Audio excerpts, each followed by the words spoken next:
Assalamualaikum warahmatullahi wabarakatuh. Hari ini kita akan belajar materi geografi modul 15 unit 3 dengan tema menggapai kejayaan bangsa. Pengertian: menurut David Ricardo, perdagangan bebas merupakan sistem perdagangan luar negeri di mana setiap negara melakukan perdagangan tanpa ada halangan negara lain. Menurut Adam Smith, pasar bebas adalah suatu wadah untuk menampung yang dihasilkan oleh setiap individu yang berpangkal pada paham kebebasan yang diberikan pada pelaku-pelaku ekonomi untuk menjalankan kegiatan ekonomi sesuai dengan keinginan mereka tanpa ada campur tangan pemerintah.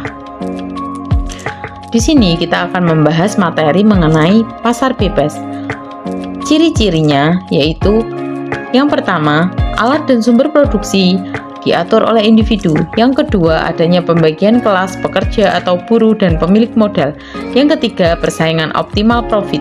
Yang keempat, less government. Selanjutnya, adapun dampak positif dari adanya pasar bebas, yaitu yang pertama, memperluas lapangan kerja dan memperbesar peluang kerja bagi masyarakat. Yang kedua, untuk menambah modal atau pendapatan dalam kebutuhan ekonomi. Yang ketiga, pengusaha atau perusahaan dalam negeri Indonesia akan mendapat dorongan secara tidak langsung untuk meningkatkan produknya agar dapat bersaing dengan produk-produk luar negeri. Yang keempat, yaitu hadirnya berbagai produk luar negeri di Indonesia akan memberikan inspirasi bagi produsen-produsen di Indonesia untuk menciptakan inovasi dalam produk-produknya.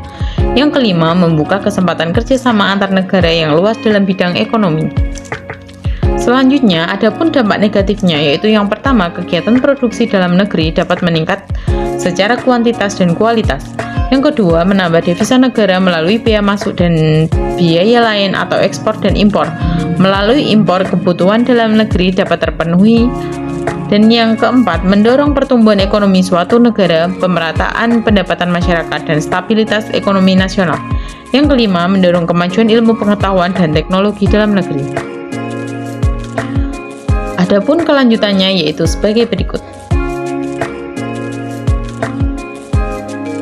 Selanjutnya, kelebihan sistem ekonomi pasar bebas yaitu yang pertama, setiap individu bebas memiliki kekayaan dan sumber daya produksi. Yang kedua, inisiatif dan kreativitas masyarakat dalam kegiatan ekonomi dapat dikembangkan. Yang ketiga, adanya persaingan produsen untuk menghasilkan barang yang lebih bermutu. Yang keempat, efisiensi dan efektivitas tinggi karena tindakannya selalu didasarkan pada prinsip ekonomi. Selanjutnya, adapun kelemahan dari sistem ekonomi pasar bebas, yaitu yang pertama, kebebasan mudah disalahgunakan oleh pihak yang kuat dari segi ekonomi untuk memeras pihak yang lemah.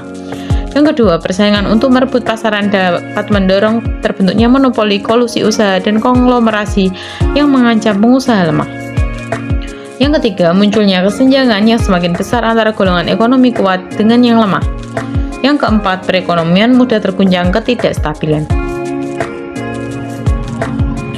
Adapun strategi yang dapat dilakukan dalam pasar bebas yaitu yang pertama, meningkatkan iklim investasi.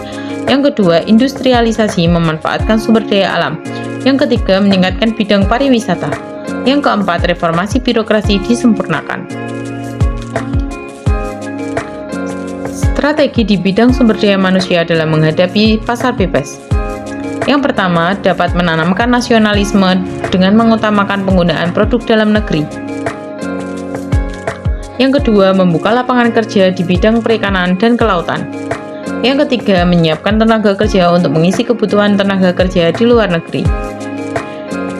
Selanjutnya, pentingnya penguasaan bahasa Inggris, bukan saja untuk menambah belajar, tetapi bagaimana memfasilitasi agar para siswa punya kesempatan yang luas untuk mempraktekkan membaca, menulis, mendengar, dan berbicara. Yang keempat, peningkatan kompetensi pemasaran internasional. Sekian, terima kasih. Semoga materi hari ini bermanfaat. Wassalamualaikum warahmatullahi wabarakatuh.